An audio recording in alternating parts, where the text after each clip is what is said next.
In the quaint Midwestern town where I, Elena Martinez, lived, life had a rhythm as predictable as the ticking of an old clock.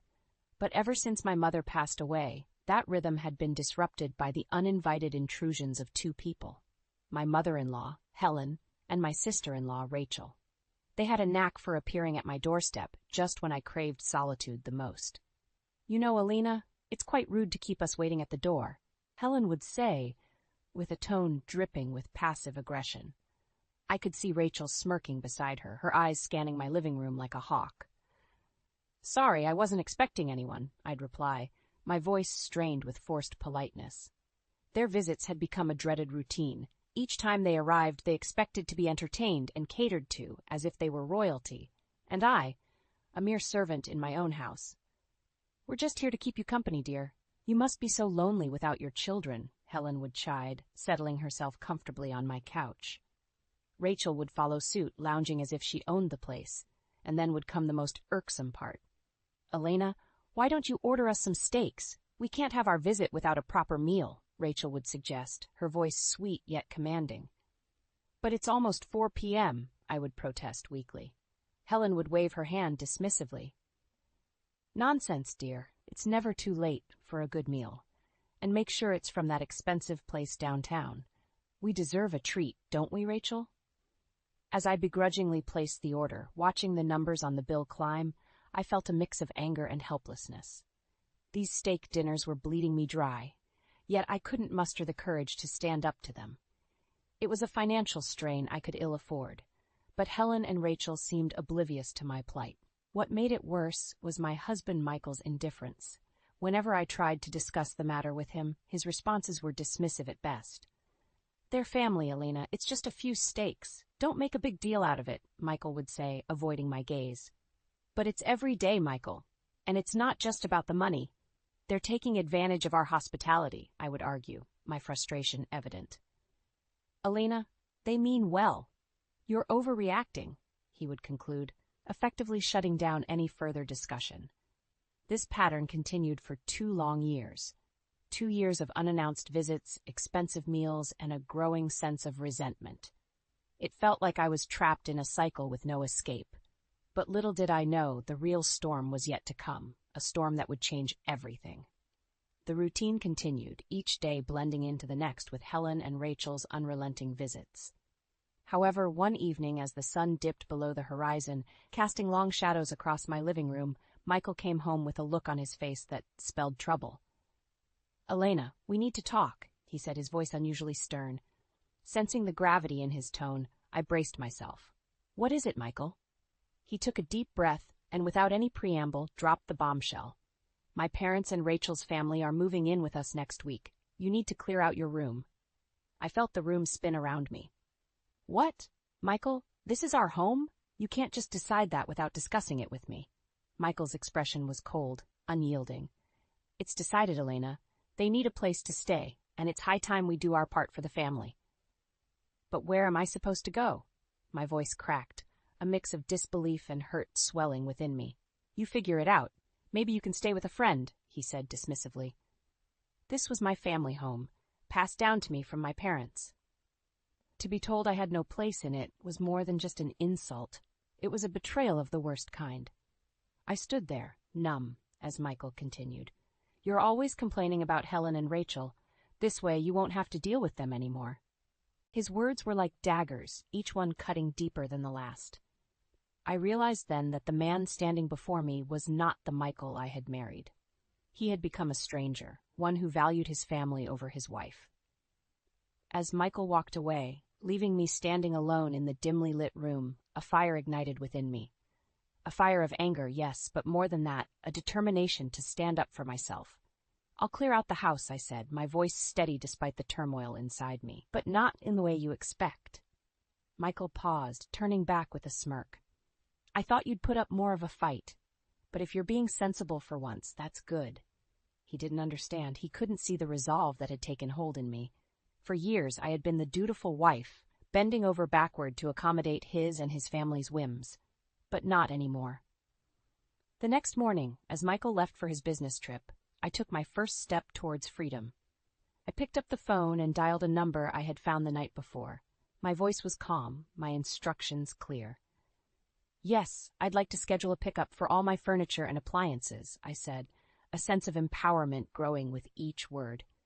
"And I need it done before the end of this week." As I hung up the phone, a sense of exhilaration washed over me. It was the beginning of my revenge, a plan meticulously crafted to turn the tables on those who had wronged me. Michael thought he had won, but he was gravely mistaken. The house would be cleared out, yes, but it would be empty for him and his precious family. I was taking back control, one step at a time. The next few days were a whirlwind of activity. I coordinated with movers, arranged for the sale of furniture, and secretly packed my personal belongings.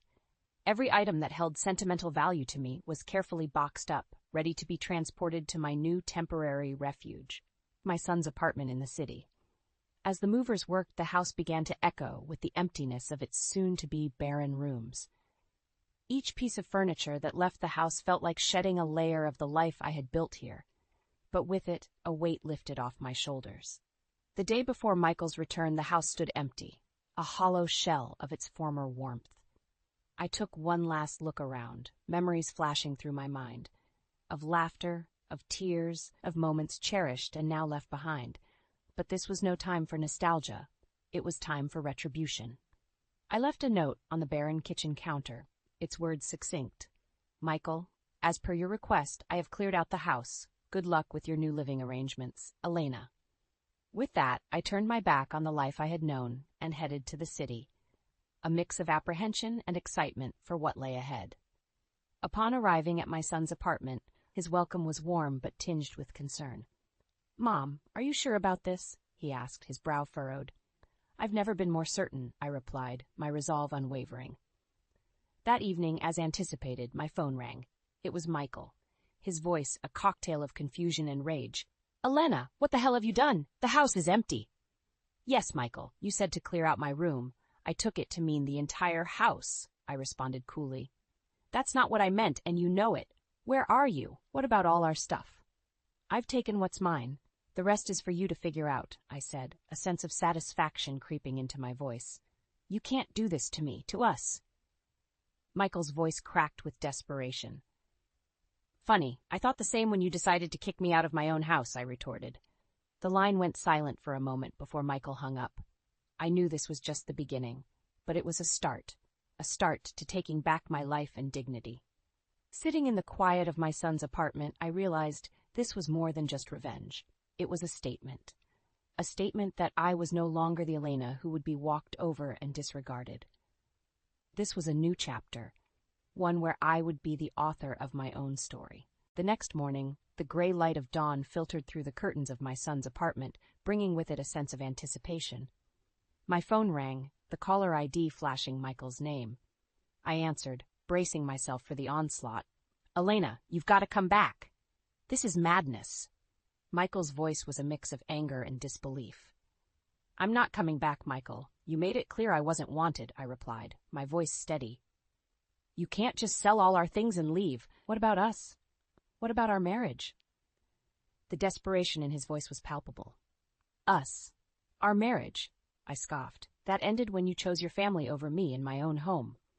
There was silence on the other end. I knew I had hit a nerve. It was then that I revealed the full extent of my actions. "Also, Michael, I've started the process of selling the house. As you so eloquently put it, it doesn't matter who it originally belonged to." "You can't do that, Elena. It's my home, too." His voice was rising in panic now. "Not anymore, Michael. And since you're so concerned about family, I'm sure Helen and Rachel can help you find a new place." The line went dead. I knew this wasn't the end of it, but for the first time in years, I felt in control of my destiny. Later that day, Rachel called, her voice dripping with venom. "You backstabbing witch, how could you do this to us? Where are we supposed to go?" "The same place you expected me to go," I replied coldly. "You and Helen were so eager to take over my home. I'm sure you can figure something out." "You'll pay for this, Elena. You think you're so clever, but you're nothing without us," Rachel hissed before hanging up. Their threats and pleas continued over the next few days, but I remained resolute.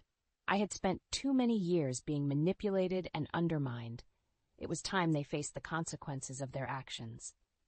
As I started my new job in the city, a sense of liberation enveloped me.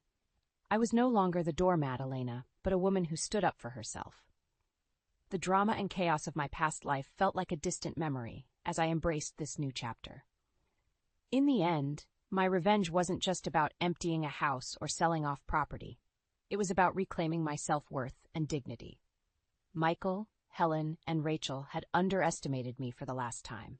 Now, they were left to deal with the mess they had created, while I finally moved forward, free from their toxic grasp. Weeks turned into months, and my life in the city started to take on a rhythm of its own. The calls from Michael, Helen, and Rachel became less frequent, their voices losing the battle against my newfound resolve. I had started to build a life for myself, one that was free from their manipulation and control. One afternoon, as I sat in my modest but cozy apartment, my lawyer called with news. "Elena, the court has finalized your divorce, and the house, it's legally yours." Michael's claim was denied. A wave of relief washed over me. This was more than just a legal victory. It was vindication. It was proof that I had been right to stand up for myself, to fight back against the injustice that had been thrust upon me. But how? That house is all I have. Michael's incredulous voice echoed through the phone later that day. "You made your choices, Michael. You chose your family over your wife. Now you live with those choices," I said, the finality in my voice mirroring the closure I felt inside. "But Elena, where will I go?" "I have nothing," he pleaded. "That's not my concern anymore, Michael. You should have thought of that before," I replied before hanging up. In the weeks that followed, rumors reached me through friends still living in my hometown. Michael, Helen, and Rachel had been forced to move into a rundown apartment on the outskirts of town. Their once comfortable lives had become a daily struggle, a stark contrast to the luxury they had once taken for granted. I heard about Helen and Rachel's constant bickering, their relationship strained under the weight of their new reality. Michael, it seemed, had taken to gambling, hoping to win back some of their lost fortune, but only sinking deeper into despair. These stories, once a source of pain, now seemed distant, almost foreign. I had moved on, building a life that was mine and mine alone. My job in the city was fulfilling, and my evenings were spent exploring my newfound freedom. One day, as I walked through the bustling city streets, I bumped into Anthony, a friend from my hometown who had also moved to the city. We shared our stories, finding solace in our mutual experiences. "Elena, it's incredible how much you've changed. You're like a completely different person," Anthony said, admiration in his eyes. "I had to change, Anthony. It was the only way to save myself," I replied, a smile playing on my lips. As we talked, I realized that Anthony and I had more in common than our past. We both had been through trials that had shaped us, made us stronger. And in that strength, we found a connection. Life had taken me on a journey I never expected. I had faced my fears, stood up to those who had wronged me, and come out stronger on the other side. My story was one of transformation, of a woman who reclaimed her life from the ashes of her past. And as I looked ahead, I knew that whatever the future held, I was ready for it. With my head held high and my spirit unbroken, I stepped forward into my new life, a life where I was the author of my own destiny.